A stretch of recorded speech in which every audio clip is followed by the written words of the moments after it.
నమస్తే, నేను మీ doctor Shweta, MD Ayurveda from స్టేస్టా ఆయుర్వేదిక్ హాస్పిటల్. వస్తున్న ప్రాబ్లమ్స్ అన్నీ కూడా డైజెషన్కి రిలేటెడ్ అయిన ప్రాబ్లమ్సే అనుకోవచ్చు. నా డైజెషన్ అంతా బాగానే ఉంది, బట్ నాకు స్కిన్ డిసీజెస్ వస్తున్నాయి, లేకపోతే ఇంకొన్ని ఆటో ఇమ్యూన్ డిసీజెస్ కూడా డైజెషన్ రిలేటెడ్ ఎక్కువ ఉంటాయి. నెక్స్ట్ ఈ షుగర్ కానీ ఇవన్నీ అన్నీ మెటబాలిజంకి రిలేటెడ్ ఉంటాయి. ఫస్ట్ డైజెషన్ కనుక కరెక్ట్గా ఉండాలి. సో ఈ డైజెషన్ని, మెటబాలిజంని కరెక్ట్గా మెయింటైన్ చేసుకోవడం ఎలాగా అనేది చాలా క్వశ్చన్ మార్క్ అయిపోయింది. లైఫ్ స్టైల్ చేంజ్ చేసుకోవాలి అంటున్నాము. సో లైఫ్ స్టైల్ అనేది ఎలా చేంజ్ చేసుకోవాలి, ఏమేమి చేంజెస్ చేసుకోవాలి లైఫ్ స్టైల్లో అనేది ఈరోజు మనం మాట్లాడదాము.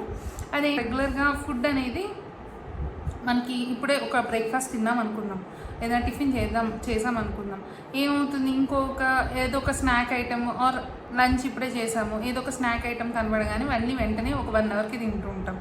అలా కాకుండా మనకి ప్రతి తీసుకున్న ఒక ఫుడ్కి ఒక 2 hours to 3 hours minimum gap అయితే ఉండాలి. ఒకసారి మీరు బ్రేక్ఫాస్ట్ చేసాము ఆర్ మార్నింగ్ 8 o'clockకి బ్రేక్ఫాస్ట్ చేసాము అంటే మళ్ళీ మధ్యలో ఏం తీసుకోకుండా వాటర్ తాగొచ్చు, బట్ మధ్యలో ఏం తీసుకోకుండా మళ్ళీ మనము 11 o'clockకి డ్రై ఫ్రూట్స్ కానీ ఒక ఫ్రూట్ కానీ తీసుకునే అలవాటు చేసుకోవాలన్నమాట. ఆ తర్వాత 11 o'clockకి ఇలా తీసుకున్న తర్వాత మళ్ళీ ఒక 2 to 3 అవర్స్ గ్యాప్ తర్వాత 1 o'clockకి ఆర్ 1 or 2 o'clockకి మనం లంచ్ అనేది ప్లాన్ చేసుకోవాలి. అలా కాకుండా ఏం చేస్తామంటే మధ్యలో ఏదో ఒకటి తింటూ ఉంటాం. సో కాబట్టి దానివల్ల ఏం జరుగుతుందంటే ఆల్రెడీ మనం ఒక ఫుడ్ ఇచ్చాము బాడీకి, అది డైజెషన్ ప్రాసెస్ జరుగుతూ ఉంటుంది. ఇంకొక న్యూ ఫుడ్ వెంటనే 1 అవర్లో ఇంకో న్యూ ఫుడ్ ఏదైనా కావచ్చు అది ఇస్తూ ఉంటాం. సో కాబట్టి ఏమవుతుంది, ఇది సగం డైజెస్ట్ అయిన ఫుడ్, ఇదేమో న్యూలీ డైజెస్ట్ అవ్వాల్సిన ఫుడ్, ఈ రెండు కలిపి ఇంప్రాపర్గా డైజెస్ట్ అయ్యి సో కాబట్టి ఏమవుతుంది, టాక్సిన్స్ అనేవి బాడీలో రిలీజ్ అవుతున్నాయి అన్నమాట. టాక్సిన్స్, మెటబాలిక్ వేస్ట్ అనేది ఎక్కువ అవ్వడం వల్ల మన మెటబాలిజం అనేది హ్యాంపర్ అవుతుంది. ఇది one of the main reason. అంటే మనం తీసుకునే ప్రతి ఫుడ్ ఆహారానికి minimum 3 to 4 hours are 2 gap అయితే ఉండేలాగా చూసుకోవాలి, ఏ ఫుడ్ తీసుకున్నా సరే. And at the same time timely intake of food కరెక్ట్గా టైంకి తీసుకోవడం అనేది ఇంపార్టెంట్. ఫర్ ఎగ్జాంపుల్ మార్నింగ్ 6 o'clockకి లేచాము, కానీ ఎక్కువ వాటర్ తాగుతూ ఉంటారు, అది తాగడం కూడా అసలు యాక్చువల్లీ కాంట్రా ఇండికేటెడ్. అలా కాకుండా ఒక గ్లాస్ గోరువెచ్చని నీళ్ళు కానీ జీరా వాటర్ కానీ ఏదైనా తీసుకోవచ్చు. తీసుకున్న తర్వాత మనం 7 o'clockకి ఆర్ 7 o'clockకి అలాగా మన regular coffee or tea or milk తాగితే ఇంకా మంచిది. సో కాబట్టి అలాంటివి తీసుకోవడము, తర్వాత ఒక 2 అవర్స్ గ్యాప్ తర్వాత బ్రేక్ఫాస్ట్ తీసుకోవడం అలా ప్లాన్ చేసుకోవాలన్నమాట. అలాగా తర్వాత నట్స్, ఒక 3 అవర్స్ తర్వాత ఒక నట్స్, ఒక 3 అవర్స్ తర్వాత లంచ్, ఆ తర్వాత మళ్ళీ ఒక ఫ్రూట్, ఆ తర్వాత ఎర్లీ డిన్నర్ ప్లాన్ చేసుకుంటే 8 లోపల డిన్నర్ ప్లాన్ చేసుకుంటే సరిపోతుందండి.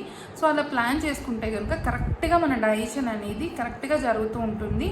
ఒక ఫుడ్ డైజెస్ట్ అయిన తర్వాత ఇంకో ఫుడ్ డైజెస్ట్ అవుతూ ఉంటుంది. సో దానివల్ల ఏమవుతుందంటే ఒకటి మనకి digestion issues Rao, and metabolism కూడా చాలా బాగుంటుంది, సెల్ రిఫ్రెషింగ్ కూడా ఎక్కువ ఉంటుంది. ఎట్ ది సేమ్ టైమ్ బయట ఫుడ్స్కి బాగా అలవాటు పడ్డాము. సో అదైతే ఖచ్చితంగా చేంజ్ చేసుకోవాలి. ఏదైనా ప్యాకెట్ ఫుడ్ ఐటమ్స్ కానీ, నెక్స్ట్ ఏదైనా ఫాస్ట్ ఫుడ్స్ కానీ, జంక్ ఫుడ్స్ కానీ, or any deep fried items కానీ. యాక్చువల్లీ చెప్పండి, ఇంతకుముందు మనము డీప్ ఫ్రైడ్ ఐటమ్స్ మన ఇంట్లో చేసుకునేవి కూడా గారెలు ఇవన్నీ చేసుకునే వాళ్ళం అందరం. కానీ ఎప్పుడు చేసుకునే వాళ్ళము, పండగలకి, ఫెస్టివల్స్కి అలాగే చేసుకునేవాళ్ళం. ఎందుకు ఆ టైం అది ఒక ఆనవాయితీగా చెప్పాం మనకి. బట్ కాకపోతే ఏంటంటే అలా డీప్ ఫ్రైడ్ ఐటమ్స్ కూడా ఎప్పుడో ఒకసారి monthly once or 15 days once తీసుకోవడమే మంచిది.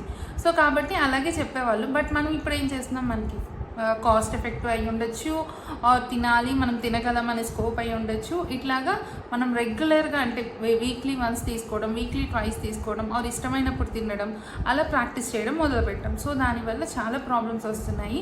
సో కాబట్టి ఏదైనా ఫ్రై చేసుకోండి, డీప్ ఫ్రైస్ మట్టికి చేసుకోవద్దు, చాలా ఫ్రై చేసుకొని తినండి. నెక్స్ట్ అలాగే బయట ఫుడ్స్ ఎంతవరకు అవాయిడ్ చేయగలిగితే అంత చేయండి. ప్యాకెట్ ఫుడ్స్, సాల్టీ ఫుడ్స్ అనమాట, ఇవేంటంటే కనుక లైక్ మనం Lay's, chips, Kurkure or lips, next pickles, ఇవన్నీ ఏంటంటే ఎక్కువ సాల్ట్ కంటెంట్ ఉంటుంది. యాక్చువల్లీ ఆయుర్వేదిక్ ప్రకారం సాల్ట్ ఎక్కువ ఉన్నవి ఎప్పుడు లైక్ మనకి ఏజింగ్ ప్రాసెస్ని ఎక్కువ పెంచుతూ ఉంటుంది అనమాట. లైక్ స్కిన్ ముడతలు రావడం కానీ, గ్రే హెయిర్ త్వరగా రావడం కానీ, నెక్స్ట్ మన ఏజింగ్ జాయింట్స్ని వీక్ చేయడం కానీ, మన బాడీలో ఉన్న ఫ్లూయిడ్ కంటెంట్ని లాస్ చేయడం, అంటే మన బాడీలో ఎక్కడెక్కడైతే కనుక హైడ్రేషన్ ఉంటుందో సో డీహైడ్రేషన్ తీసుకురావడం ఇలాంటివి చేస్తూ ఉంటుంది. సో కాబట్టి మనం ఎక్కువ salty foods, pickle foods or packed foods items, next at the same time bakery foods ఇలాంటివి కనుక అవాయిడ్ చేస్తూ ఉండాలి. సో అలాంటివి కనుక ఎక్కువ తీసుకుంటే కనుక మన ఏజ్ అనేది త్వరగా అవుతుంది. ఒక 50 ఇయర్స్కి రావాల్సిన జాయింట్ పెయిన్ ఆర్ 60 ఇయర్స్కి రావాల్సిన జాయింట్ పెయిన్స్ 30 ఇయర్స్ 35 ఇయర్స్కి కూడా వస్తూ ఉంటాయి అన్నమాట. సో కాబట్టి అలాంటివి అవాయిడ్ చేస్తే కనుక చాలా మంచిది. దానివల్ల మన మెటబాలిజం కూడా బాగుంటుంది, డైజెషన్ బాగుంటుంది. And at the same time కొన్ని ఇన్కరెక్ట్ కాంబినేషన్ ఆఫ్ ఫుడ్స్ ఉంటాయి, అవి నేను తర్వాత ఎక్స్ప్లెయిన్ చేస్తాను. అలాంటి ఇన్కరెక్ట్ కాంబినేషన్ ఆఫ్ ఫుడ్స్ తీసుకోకపోవడం కూడా చాలా మంచిది.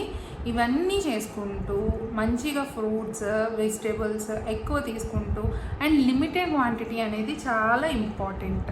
యాక్చువల్లీ ఇప్పుడు మనం ఎక్కడైనా హోటల్కి వెళ్తే కనుక 2 to 3 ఐటమ్స్ ఆర్డర్ చేస్తాము.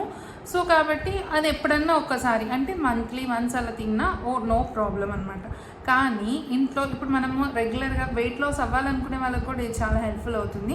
రెగ్యులర్గా మనం ఒక 6 ఇడ్లీస్ తింటున్నారు అనుకుందాం ఎవరైనా ఇంట్లో, వాళ్ళు కనుక 4 ఇడ్లీస్కి ఆర్ జెంట్స్ అయితే 4 ఇడ్లీస్కి, లేడీస్ అయితే 3 ఇడ్లీస్కి రిస్ట్రిక్ట్ చేసుకుంటూ మీ ప్రోటీన్ అదర్ సోర్సెస్ ఆఫ్ సప్లిమెంట్స్ని పెంచుకుంటూ ఉంటే కనుక వెయిట్ లాస్కి కూడా ఉపయోగపడుతుంది అండ్ డైజెషన్ కూడా బాగుంటుంది.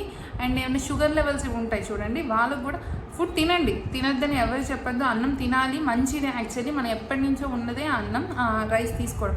కాకపోతే క్వాంటిటీ ఎంత తీసుకుంటున్నాం అనే దాన్ని డిఫర్ అవుతుంది. అన్నం ఒక కప్ పెట్టుకుంటే కనుక ఒక 1 కప్ దాల్ ప్రోటీన్ ఆర్ మన నాన్ వెజిటేరియన్ అయితే చికెన్ అండ్ ఒక వెజిటేబుల్ కర్రీ, నెక్స్ట్ సలాడ్ కానీ ఏదన్నా లైక్ కీరా కానీ క్యారెట్ కానీ ఏవైతే ఫైబర్ రిచ్ ఫుడ్స్ ఉంటాయో అవి తీసుకుంటూ ఉంటే కనుక మనకు డైజెషన్ ప్రాబ్లమ్స్కి తగ్గుతాయి, వెయిట్ లాస్కి హెల్ప్ఫుల్ అవుతుంది. Next at the same time skin కూడా గ్లో అవుతుంది. మీకు ఏజింగ్ ప్రాసెస్ అనేది చాలా స్లోగా జరుగుతుంది అనమాట. సో ఇవన్నీ పాటించండి, హ్యాపీగా ఉండండి. Thank you so much.